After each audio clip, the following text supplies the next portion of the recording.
শিল্পের বহু মাধ্যম আপন সৃজন প্রতিভায় রাঙিয়ে ৯০ বছরের পরিক্রমা শেষে অনন্ত লোকে বরেণ্য চিত্রশিল্পী ও পাপেট চর্চার অন্যতম প্রাণপুরুষ মুস্তাফা মনোয়ার শেষবারের মতো কফিনবন্দি হয়ে এলেন কেন্দ্রীয় শহীদ মিনারে। স্মৃতির মিনারে রক্তিম সূর্যের অন্যতম স্থপতিও ২১শে পদকপ্রাপ্ত মুস্তাফা মনোয়ার। মঙ্গলবার দুপুরে এখানেই রাষ্ট্রের পক্ষ থেকে দেয়া হয় গার্ড অব অনার।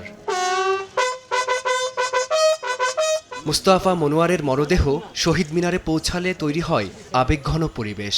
শিল্পীর জন্য হৃদয় উথলে আসে শোক, শ্রদ্ধার ফুলে ভরে ওঠে কফিন।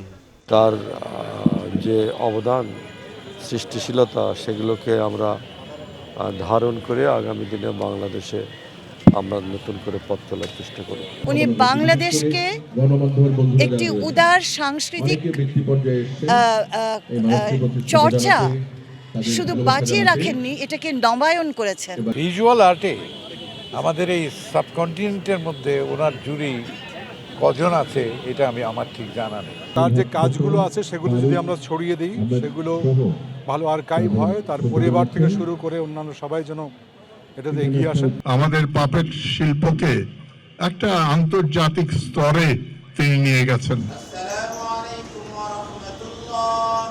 পরে ঢাকা বিশ্ববিদ্যালয়ের কেন্দ্রীয় মসজিদে দ্বিতীয় জানাজা শেষে শিল্পীকে শেষবারের মতো নেওয়া হয় তার প্রথম কর্মস্থল চারুকলা অনুষদে। শিল্পচর্চার অন্যতম মহিরুহের প্রতি শ্রদ্ধা জানান শিক্ষক শিক্ষার্থীরা।